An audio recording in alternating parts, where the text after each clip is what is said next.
주의 궁정에서의 한 날이 다른 곳에서의 첫날보다 나은즉 악인의 장막에 사는 것보다 내 하나님의 성전 문지기로 있는 것이 좋사오니. 사랑의 하나님, 주님의 전에 나와 기쁨으로 예배를 드리게 해주심에 감사를 드립니다. 갈급하고 주님의 손길 닿기를 간절히 원하는 저희들이 이렇게 이 자리에 나와 주님을 가까이 만나게 해주시고 어느 자리에서 무엇을 하든 기다려주시고 인도해 주심에 감사를 드립니다. 하나님을 믿는다 하면서도 하나님을 잊고 막막하다고 생각한 미래와 눈앞의 현실적인 걱정 속에 교만을 버리지 못하고 저희의 욕망대로 고집대로 산 순간들을 회개하오니 저희들의 죄를 용서하여 주시옵소서.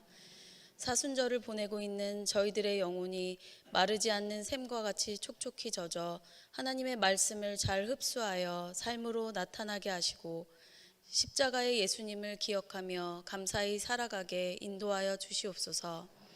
영과 육이 튼튼해져서 기쁨으로 살아가게 하시고 주변 사람들이 나로 하여금 그리스도의 모습을 보게 하시고 그리스도의 몸된 동상 공동체로서 서로가 이해되지 않는 부분도 부단히 노력하여 사랑하고 기도로 지켜봐주는 하나님의 공동체가 되게 붙들어 주시길 간절히 기도합니다. 오늘도 일찍 교회에 나와 찬양을 준비한 하모니 찬양단의 찬양으로 성도들이 은혜 받게 하여 주시고 매주 준비하는 시간 또한 은혜 되게 해 주시옵소서. 임마누엘 목사님께서 기독교인의 생존 경쟁력이라는 제목으로 말씀 전하실 때에 들려주시는 말씀으로 저희들의 마음을 성령의 불로 뜨겁게 하시고 하나님을 더욱더 가까이 하는 삶을 살 수 있게 인도하여 주시옵소서. 3월부터 개강하는 윤희계 학교를 통하여 아기를 키우는 어머니들을 디모델을 하나님의 일꾼으로 키웠던 윤희계처럼 영적으로 건강한 어머니가 되게 하시고 일주일에 한 번 있는 그 시간을 통하여 재충전할 수 있는 귀하고 풍성한 시간이 되게 하여 주시옵소서. 동산교회 전도대를 모집하여 전도를 준비하고 있습니다. 영적 전쟁이 치열한 이 시기에 다른 이단과 어긋난 신앙으로부터 옳은 길로 하나님께 이끌어주는 전도대가 되게 하여 주시옵소서.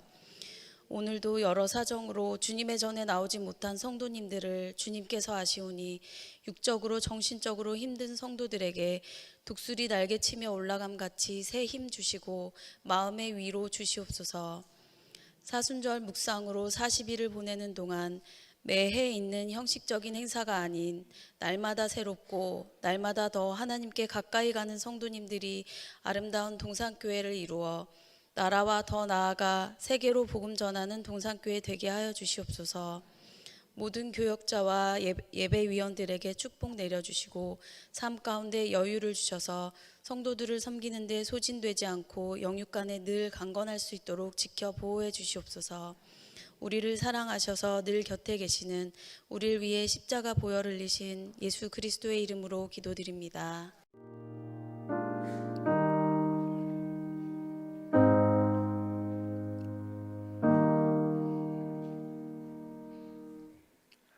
오늘 하나님께서 우리에게 주신 말씀은 구약 성경 신명기 30장 15절에서 20절입니다.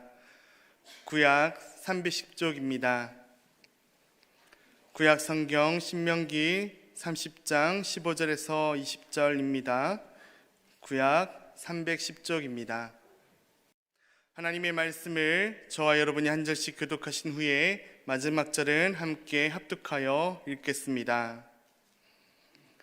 보라, 내가 오늘 생명과 복과 사망과 화를 내 앞에 두었나니 곧 내가 오늘 내게 명령하여 내 하나님 여호와를 사랑하고 그 모든 길로 행하며 그의 명령과 규례와 법도를 지키라 하는 것이라. 그리하면 내가 생존하며 번성할 것이요 또 내 하나님 여호와께서 내가 가서 차지할 땅에서 내게 복을 주실 것임이니라. 그러나 내가 만일 마음을 돌이켜 듣지 아니하고 유혹을 받아 다른 신들에게 절하고 그를 섬기면 내가 오늘 너희에게 선언하노니 너희가 반드시 망할 것이라. 너희가 요단을 건너가서 차지할 땅에서 너희의 날이 길지 못할 것이니라. 내가 오늘 하늘과 땅을 불러 너희에게 증거를 삼노라. 내가 생명과 사망과 복과 저주를 내 앞에 두었은즉 너와 내 자손이 살기 위하여 생명을 택하고 내 하나님 여호와를 사랑하고 그의 말씀을 청종하며 또 그를 의지하라. 그는 내 생명이시요 내 장수이시니 여호와께서 내 조상 아브라함과 이삭과 야곱에게 주리라고 맹세하신 땅에 내가 거주하리라. 아멘. 하나님께서 이 말씀을 통하여 우리에게 은혜 주시기를 원합니다. 임마누엘 목사님 나오셔서 기독교인의 생존 경쟁력이라는 제목으로 말씀 전하실 때 주님의 크신 은혜가 함께 하시기를 바랍니다.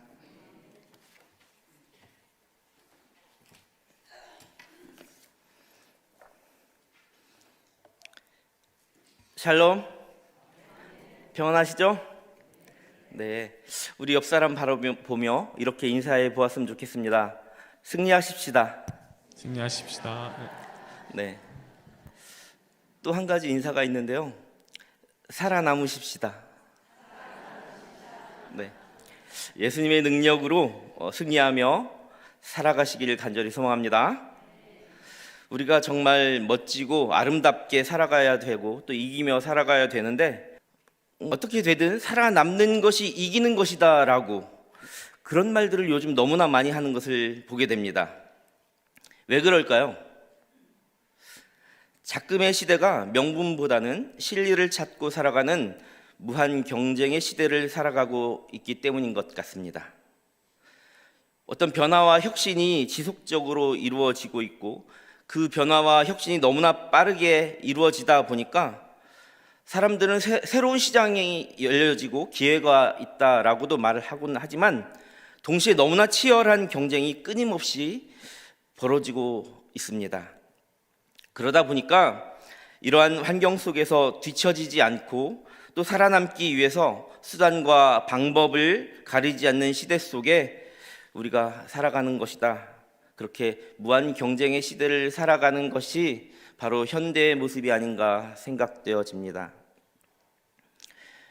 경제와 기술의 변화와 발전, 글로벌한 경쟁의 상황과 그런 상황에 대처할 수 있는 많은 인재들을 유치하고 또 그것이 지속 가능하게 하는 경쟁력 있는 거버넌스의 확보 등이 이런 무한 경쟁의 시대에서 개인과 공동체가 갖추어야 할 모습이라 이런 말을 많이 하는 것 같습니다.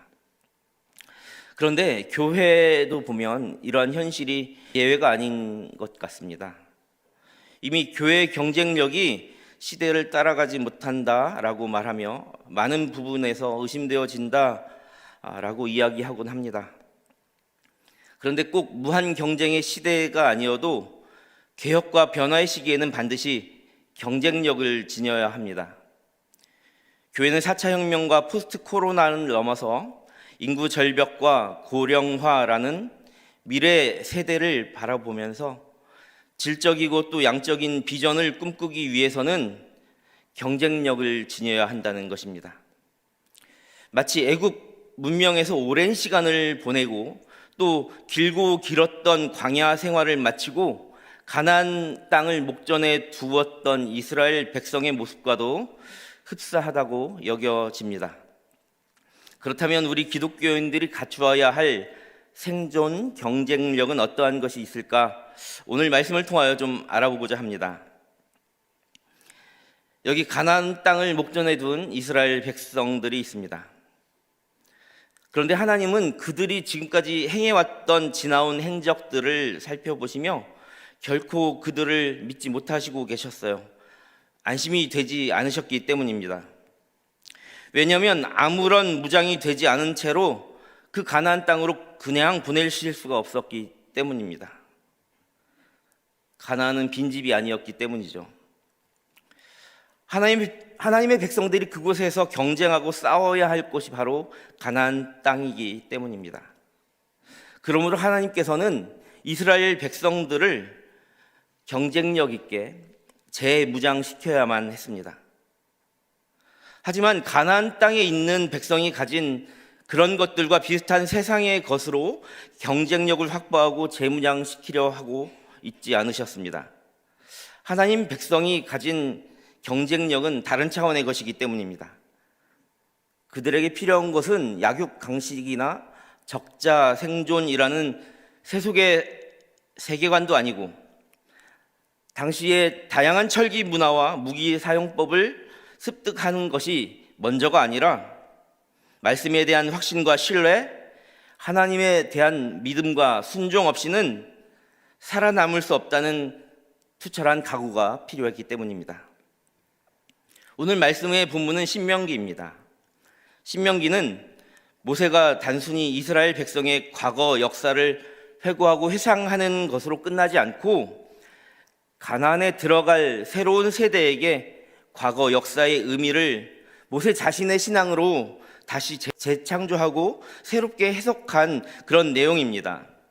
특별히 신명기 30장의 본문은 먼저 가나안 땅에 들어간 후에 지켜야 할 하나님의 말씀을 무엇이 있는지, 어떤 경쟁력을 갖추어야 하는지 잘 기록하여 소개하고 있는 것입니다. 또한 신명기 말씀은 하나님께서 다시 한번 기회를 주며 들려주시는 이 말씀을 통하여 하나님의 백성으로서 지켜야 할 율례와 계명의 중요성을 다시 한번 강조하고 있는 것입니다. 즉 율례와 율법, 이것을 지킴으로써 이 기준이 축복과 저주로 갈리고 있음을 경고하고 있는 그런 말씀입니다. 그런데 여기서 우리가 주목해야 될 점이 있는데, 지금 하나님과의 관계가 어떤 상태인가에 따라서 이 백성들은 약속의 땅에서 살아남을 수 있느냐 없느냐가 결정된다라는 것입니다. 오늘 본문의 내용과 구조를 잘 살펴보면 세 개의 문단으로 나누어 볼 수 있습니다. 본문의 말씀을 한번 잘 살펴볼까요? 첫째 문단은 15절, 16절입니다. 둘째 문단은 17절, 18절이고요. 셋째 문단은 19절, 20절입니다. 그런데 이 세 개의 문단이 같은 비슷한 말들을 반복하고 있는 것을 우리는 볼 수 있습니다. 먼저 15절, 16절입니다. 15절과 16절 제가 받들어 읽습니다. 보라, 내가 오늘 생명과 복과 사망과 화를 내 앞에 두었나니 곧 내가 오늘 내게 명령하여 내 하나님 여호와를 사랑하고 그 모든 길로 행하며 그의 명령과 규례와 법도를 지키라 하는 것이라. 그리하면 내가 생존하며 번성할 것이요 또 내 하나님 여호와께서 내가 가서 차지할 땅에서 내게 복을 주실 것임이니라. 아멘. 이 15절과 16절의 내용은 하나님께서 이스라엘 백성들 앞에서 생명과 복과 사망과 이 저주를 두었는데 생명과 복을 택하라 라고 직접적으로 말씀하시는 겁니다. 그렇게 하면 하나님이 복을 주시겠다는 언약의 말씀을 하고 있는 거죠. 근데 17절, 18절도 함께 말씀을 같이 보겠습니다. 그러나 내가 만일 마음을 돌이켜 듣지 아니하고 유혹을 받아 다른 신들에게 절하고 그를 섬기면 내가 오늘 너희에게 선언하오노니 너희가 반드시 망할 것이라. 너희가 요단을 건너가서 차지할 땅에서 너희의 날이 길지 못할 것이니라. 아멘. 그러나로 시작되는 17절, 연이어 18절은 이스라엘 백성들이 그렇게 하지 않으면 그들이 반드시 망할 것이다 라는 내용을 보여주고 다시 한번 말씀하고 있다는 것입니다. 그렇다면 19절, 20절도 한번 맞아 보겠습니다. 내가 오늘 하늘과 땅을 불러 너희에게 증거를 삼노라. 내가 생명과 사망과 복과 저주를 내 앞에 두었은즉 너와 내 자손이 살기 위하여 생명을 택하고 내 하나님 여호와를 사랑하고 그의 말씀을 청종하며 또 그를 의지하라. 그는 내 생명이시요 내 장수이시니 여호와께서 내 조상 아브라함과 이삭과 야곱에게 주리라고 맹세하신 땅에 내가 거주하리라. 아멘.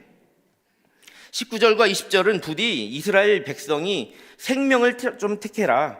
그래서 가나안 땅에서 하나님의 복을 누리면서 살라라고 하는 이 생존을 위한 하나님의 명령과 하나님의 바람, 또 하나님의 꿈이 잘 드러나고 있습니다. 그런데 오늘 본문을 이렇게 쭉 살펴보니까 결단에 차 있고 아주 비장의 각오에 찬 그런 분위기를 느끼게 합니다. 그것은 모세가 가나안을 목전에 두고 들어갈 준비를 하고 있는 이스라엘 백성에게 자신의 마지막 당부와 같은 설교를 하고 있기 때문입니다. 모세는 이스라엘 백성에게 두 가지 길을 제시하고 있습니다. 첫 번째 길이 뭐죠? 생명과 복의 길입니다. 다른 하나는 무엇입니까? 사망과 저주의 길입니다. 모세는 누구보다도 이스라엘 백성을 잘 알고 있으며 또 너무나 사랑하고 있습니다. 모세는 40년 동안 그 백성들과 함께 광야에서 생사고락을 함께 하였습니다. 그런데 이 백성이 반복적으로 자신들에게 상황이 조금씩 변할 때마다 무엇하고 있죠? 불평하는 겁니다. 하나님을 또 원망하는 겁니다. 이런 하나님을 배신하는 백성을 향하여 모세는 이렇게까지 말씀하죠. 그들의 죄를 사해 주세요. 그렇지 않으면 원컨대 주님의 생명책에서 내 이름을 제해 주세요. 이렇게까지 말하는 아비된 심정으로 그들과 함께 지난 세월을 함께 했던 것이었습니다. 이제 자신은 남아있게 되면서도 이스라엘 백성을 가나안 땅으로 이렇게 떠나보내고 있는 그 모세의 마음에서 어쩌면 하나님 아버지의 마음을 또 발견할 수 있게 되는 것입니다. 가나안 땅은 어떤 곳인가요? 자, 가나안 땅은 맛집에서 번호표를 뽑아놓고 마치 순서를 기다리며 때가 되면 평안하게 이렇게 들어가는 곳이 아닙니다. 또 아무런 제지 없이 극장 티켓을 내가 예매했으니까 그것을 가지고 들어가는 것도 아닙니다. 가나안 땅은 그곳에 들어가서 전쟁에 이겨서 정복해야 하는 그런 곳입니다. 이미 가나안 땅에는 그들만의 세계관이 있다고요. 그들만의 가치가 거기 안에 있습니다. 그들만의 문화도 있고요. 우상과 종교 시스템이 그 안에 가득 차 있었단 말이에요. 근데 이스라엘 백성은 어떤 민족입니까? 여기저기 떠돌면서 유목민이었던 이스라엘 사람들은 자신들의 문화를 그렇게 수준 높게 만들어내지도 못했습니다. 당시 가나안의 문화는 이스라엘의 문화와는 비교할 수 없을 정도로 최신이었거든요.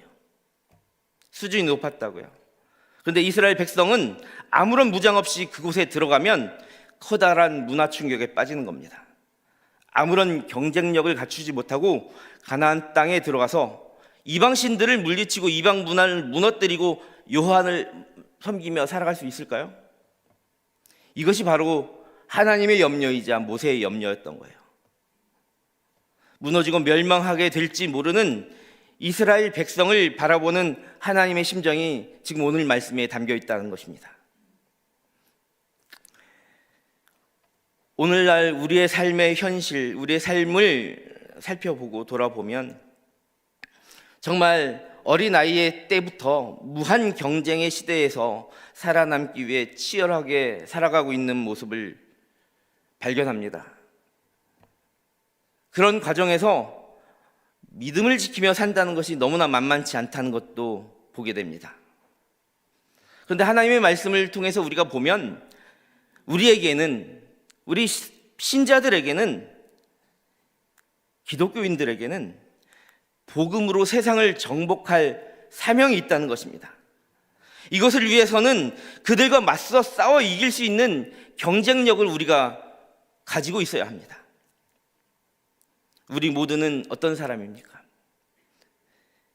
그리스도를 통해 참 하나님을 믿는 신자들 아닙니까? 기독교인들의 경쟁력, 신자들의 경쟁력은 무엇입니까? 신자라는 말이 무엇입니까? 신자란 말은 하나님을 믿는 사람이라는 말이지만 또 하나님의 시야에서 한번 보십시다. 하나님의 시야에서 보면 자칭 신자라고 하는 사람들이 참 믿음을 지녔는가 하는 생각이 들지 않으실까요? 내가 하나님을 믿고 신뢰하는 것도 매우 중요하고 상당히 중요하죠.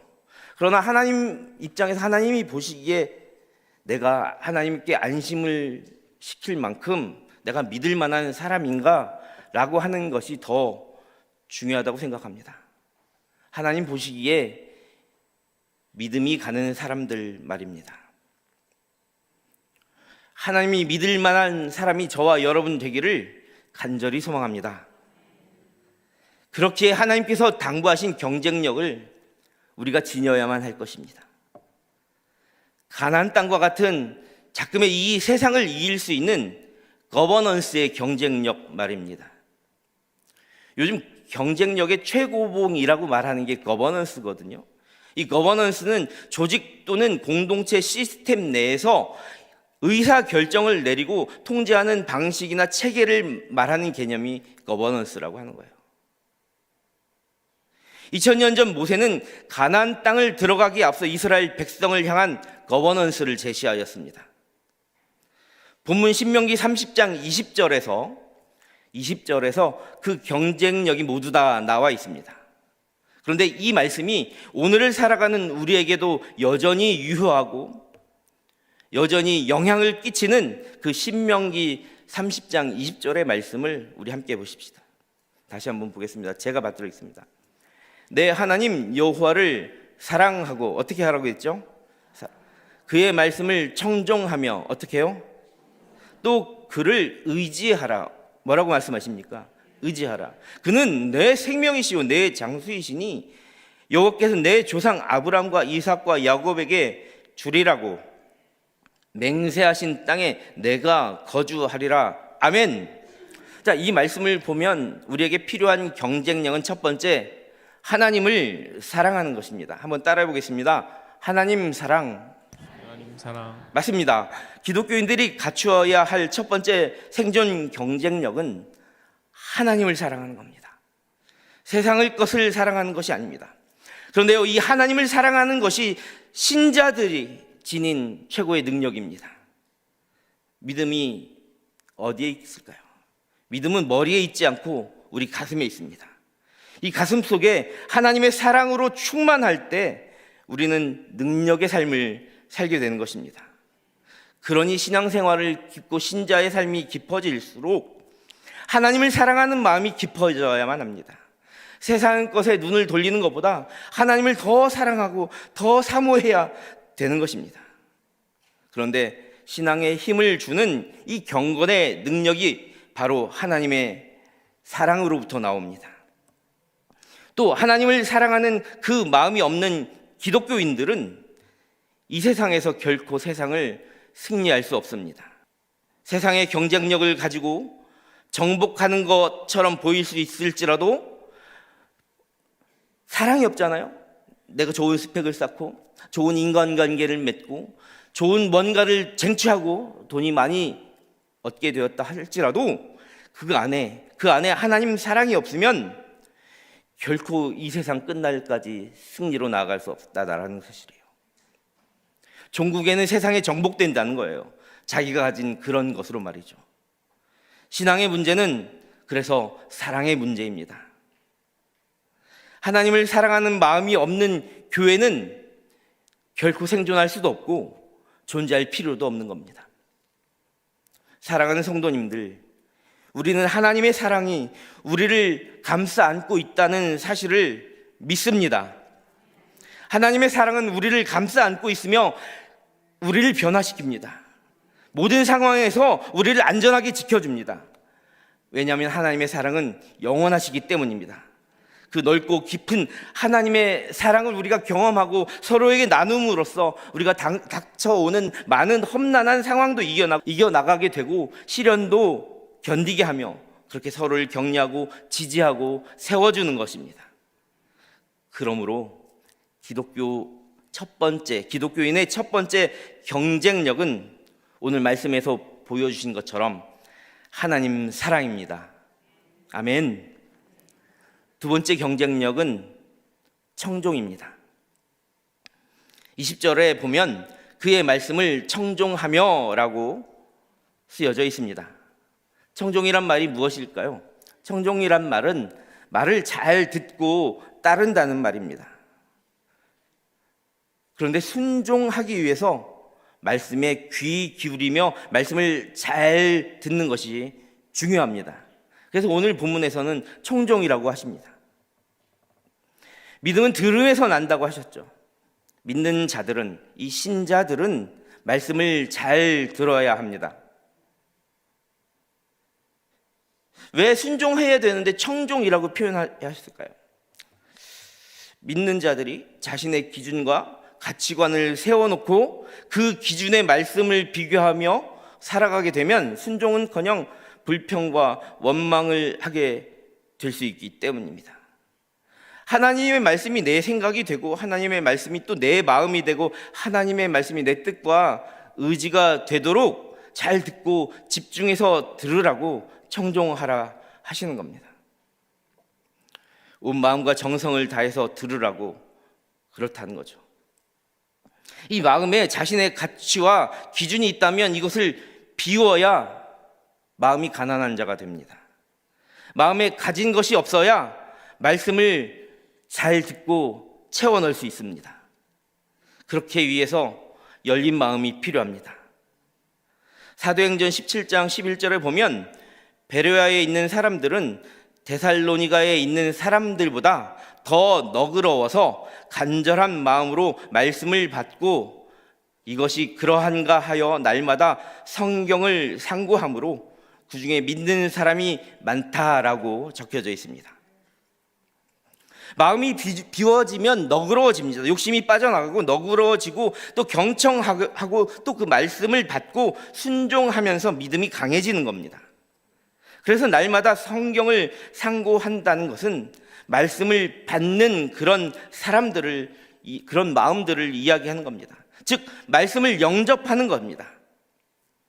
하나님의 말씀에 대해서 열린 마음을 가지고 있는 겁니다. 그래서 성경은 번제와 또 다른 제사들보다 그의 목소리 청종하는 것을 더 좋아하신다고 말씀하셨습니다. 이렇게 말씀에 귀를 기울이며 순종하는 것, 청종이 기독교인이 갖추어야 할 두 번째 경쟁력입니다. 세 번째 경쟁력은 착입니다. 한번 따라해 볼까요? 착. 제가 어제 청소년 기관장들 회의가 있어서 가면서 차를 운전하고 가는데 자동차 보험을 갱신하라고 문자가 오고 안내 메일이 오는 겁니다. 평소 같으면 제가 무시를 하는데요. 3월 10일 날 보험 갱신 날이 얼마 남지 않아가지고 메일을 열어보았는데 마침 제가 자동차 보험을 들고 있는 삼성화재 땡땡화재 자동차 보험 갱신일이 보름도 안 남았다라는 거예요. 그래서 홈페이지를 찾아보면서 땡땡화재 홈페이지에 들어갔는데 광고 문구가 이렇게 나와 있습니다. 땡땡화재 다이렉트 착. 그러면서 옆에 또 한 문구가 있어요. 착하면 되는 세상이라는 문구가 있어요. 눈에 많이 들어오더라고요. 여튼 저는 더 저렴한 곳을 알아보기 위해서 많이 알아봤는데 결국 기존 땡땡화재가 다른 곳보다 2배 이상의 보장을 선택했는데도 8만 원이 저렴한 거 작년보다. 그렇게 경쟁력 있는 비용을 제시해서 제가 갱신 신청을 했습니다. 결국 그들의 말대로 착 달라붙고야 말았습니다. 근데 지금 세 번째 경쟁력이 뭐라고 했죠? 착. 그게 착 달라붙어 있는 것입니다. 착이라는 표현은 바싹 다가가서 붙거나 끈기 있게 달라붙는 모양을 뭐라고 한다고요? 근데 짝 달라붙는다고도 하잖아요. 그런데 짝 달라붙는 것보다 착 달라붙는 것이 더 찰지고 강한 느낌이 듭니다. 우리가 보는 개역 개정판 신명기 30장 20절을 보면 이 착 달라붙는 경쟁력에 대해서 주님을 의지하라고 번역되어 있는데 이 히브리어 원어 성경을 보면 웰레 바카 이게 너무 어려워서요. 제가 웰라는 그냥 앞에 붙는 거고요. 크도 뒤에 붙는 거라고 한다면 원어가 있어요. 다바크는 쉬울 겁니다. 다바크 한번 따라해 볼까요? 다바크라는 원형을 지닌 단어로 쓰여져 있어요. 이 다바크라는 단어의 뜻이 뭐뭇에 착 달라붙다, 매달리다, 들러붙다, 혼인하다, 결합하다라는 뜻을 이 다바크가 가지고 있습니다. 사랑하는 사람끼리 애칭으로 흔히 쓰이는 껌딱지같이 착 달라붙는 것 말입니다. 영어 성경에서도 신명기 30장 20절 그 부분을 그립 또는 holding fast라고 번역하면서 접착 합체처럼 결합하다, 충실히 되하다 또는 꽉 잡고 붙들다 라는 식으로 번역되어 있어요. 많은 성경들을 다 보면 다 그렇게 되어 있어요. 현대인의 성경이나 쉬운 성경에서는 그의 곁을 떠나지 말라라고 번역되어 있습니다. 천주교 번역본에는 그분께 매달리라라고 표현하고 있죠. 근데 이 단어는 창세기 2장 24절에서도 아담과 하와의 혼인 장면에서 합하여 둘이 한 몸을 이룰지라 하시며 이 합한다라는 의미로 쓰여져 있습니다. 그러니 합한다, 하나가 되다, 결합하다, 착 달라붙는 것 말입니다. 사순절 기간을 보내고 있습니다. 사순절 기간에 주님과 착 붙어서 하나가 된다는 것이 어떤 것일까 묵상하는 중에 이 찬양이 생각났습니다. 주의 손에 나의 손을 포개고 착 달라붙는 거예요.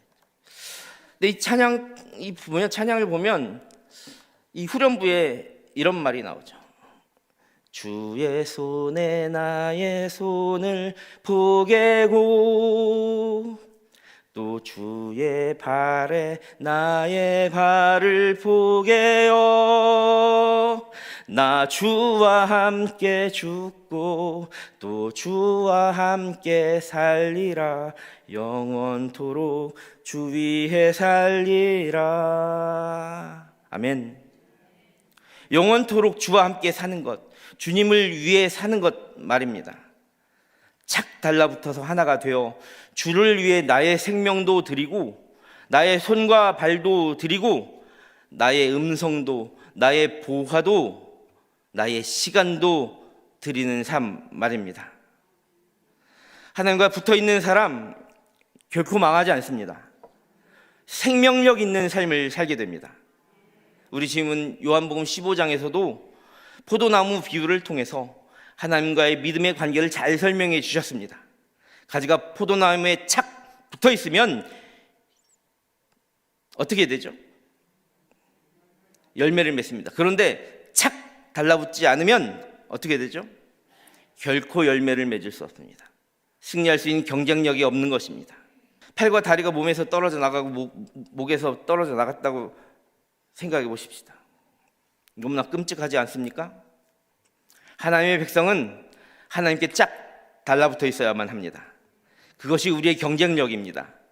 세상에서 살아남기 위하여 여호와를 사랑하고 말씀에 순종하며 하나님을 바짝 따르는 길만이 우리의 생존의 길이요, 이렇게 하는 것이 세상에 이길 경쟁력이 됨을 깨달아는 저와 여러분 되시기를 간절히 축원합니다. 이제 말씀을 맺으려고 합니다. 과거 이스라엘 백성은 너무나 쉽게 하나님을 배반하였습니다. 불평하고 원망하였죠. 하나님을 떠나는 백성들이 많았어요. 하나님이 이들에게 강력한 경고의 메시지를 언제 하셨냐면 가나안 땅을 목전에 둔 상태에서 또 말씀하고 계시는 거예요. 이 경고의 말씀은 저주라는 표현까지 사용하면서 말씀하셨습니다. 사실 배신과 배반, 불순종을 반복하는 이런 사람들을 지켜보자면 저는 40년간 그들과 함께 다닌 모세가 너무나 존경스럽습니다. 잠시도 볼 수가 없죠. 웬만한 인내심 아니면 신뢰하기 힘든 백성들인 것입니다. 그런데 하나님께서는 이런 백성에게 다시 한번 저주의 경고를 하고 계십니다. 그런데 잘 생각해 보면 그 이스라엘 백성이 저의 모습입니다. 이 땅의 그리스도인들의 모습입니다. 끊임없이 배신하고 또 회개를 반복하며 살아가는 정말 믿기 힘든 존재들, 어리석은 존재들이 바로 우리들의 모습이라는 것입니다. 그런 우리에게 저주라고 하는 무서운 경고의 말씀을 하나님께서 왜 내리고 계실까요? 하나님께서 우리를 죽이고자 하신 그런 마음이실까요?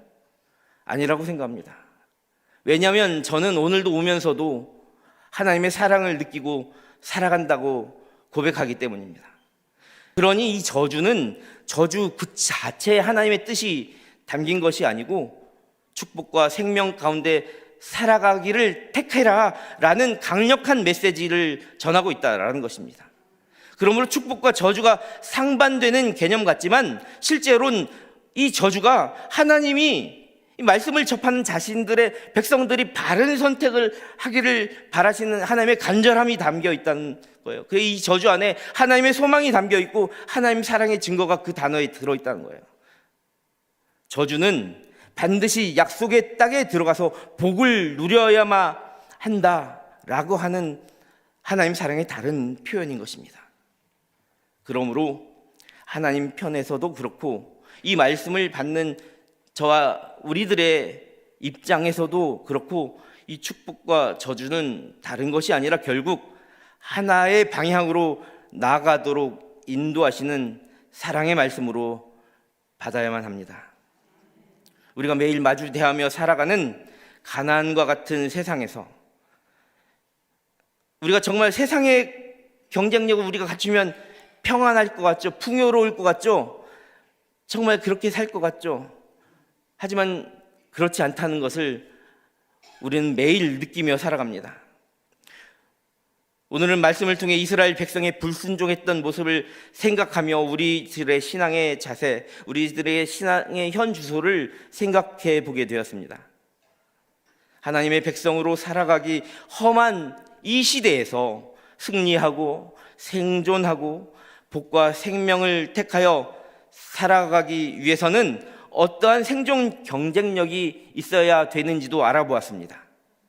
이제 복과 생명을 주시겠노라 하시는 이 언약의 말씀은 이미 선포되었고 그 길의 방향은 정해졌습니다. 이제 이 말씀을 믿으며 우리 기독교인들이 걸어가야 할 길은 하나님을 사랑하고 들려주시는 말씀에 청종하며 하나님께 착 달라붙어 있어 주님을 의지하며 따르는 것입니다. 이 길만이 가나안 땅에서 살아남기 위한 생존의 길이요 그리스도인들이 세상을 이길 경쟁력이 됨을 깨닫고 결단하며 또 하루를 살아가시는 우리 모두가 되기를 간절히 소망합니다. 함께 기도하겠습니다. 사랑의 하나님, 이 시간 이곳에 임재하셔서 우리 모두에게 은혜를 베풀어 주시옵소서. 믿음과 사랑과 소망으로 충만한 시간이 되게 하여 주시옵소서. 우리 모두가 하나님의 부르심, 하나님의 원하심, 그것에 소망하고 그것을 응답하는 그런 시간이 되게 하시고 결단할 수 있게 하여 주시옵소서. 이 사순절의 절기가 우리 모두가 예전의 삶의 방향들을 우리 안에서 마음을 비워내고 찢어내고 그 대신 영혼이 새 옷으로 갈아입는 복된 절기가 되도록 하여 주시옵소서. 하나님을 사랑하고 들려주시는 말씀에 청종하며 하나님께 착 달라붙어 세상을 이기고 승리하고 나가는 우리 모두가 되게 하여 주옵소서. 우리 구주 예수님의 이름으로 감사하며 기도합니다. 아멘.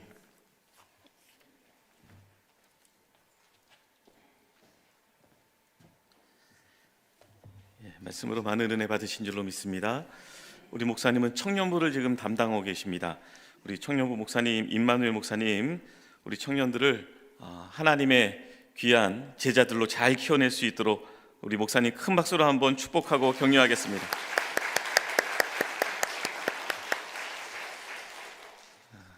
지금 사순절 묵상 잘 하고 계신가요? 우리 구역별로 또 남녀 선교회별로 사순절 묵상을 지금 진행 중에 있는데 교회 홈페이지에 들어가시면 교회 홈페이지에 본인이 묵상한 내용들을 자유롭게 올릴 수 있도록 그 란을 만들어 놨습니다. 우리 성도님들 묵상한 내용들을 홈페이지를 통해서 많이 표현해 주시고 나눠 주시면 읽는 것만으로도 은혜가 되는 것 같아요. 우리 성도님 많이 이용해 주실 바라고요. 이제 다음 주부터는 제가 전도서 1장부터 6장까지 강해를 마치고 우리 교육전사님들 파트 사역하시는 분들 이제 설교를 쭉 들었는데 다음 주부터는 전도서 7장부터 강해를 다시 시작하도록 하겠습니다. 그동안 2달 동안 전도서를 배우다가 2달 동안 멈췄으니까 다음 주 들으면 생각날까요? 안 날까요? 잘 안 나죠. 이번 일주일 동안은 전도서 1장부터 6장까지를 한번 천천히 읽어보시면서 읽다가 궁금한 것이 있으면 설교가 다 올라가 있으니까 들으시고 오시면 훨씬 더 이해가 빠를 겁니다. 다음 주부터는 전도서 7장 강해를 시작하겠습니다. 우리 찬송가 213장 우리 찬양하시겠습니다.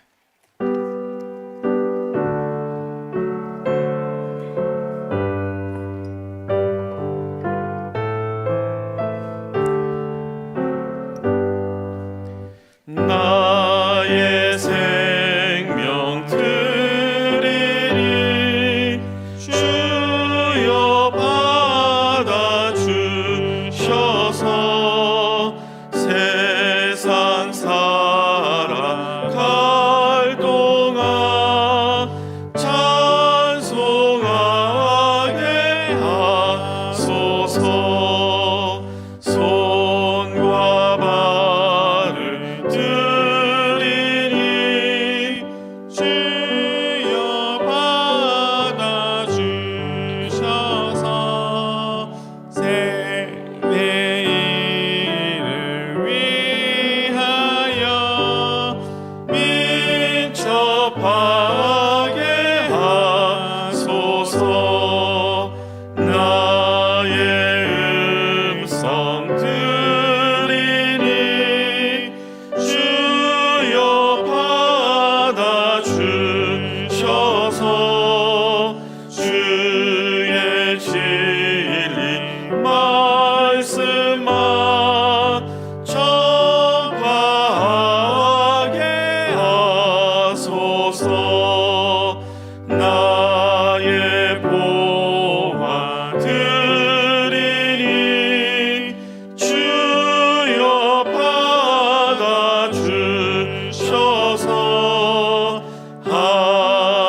하늘나라 위하여 주 뜻대로 쓰소서. 나의 시간 드리니 주여 받아주셔서 평생토록 주 위해 봉사하게 하소서.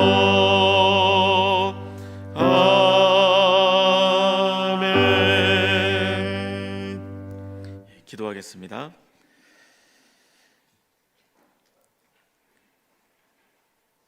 사순절 기간을 보내면서 하나님을 가까이 하는 삶이라는 주제로 온 동산의 교우들이 매일매일 말씀을 읽고 묵상하며 함께 매일 주시는 하나님의 은혜를 경험하며 믿음으로 성장케 하시니 고맙고 감사를 드립니다.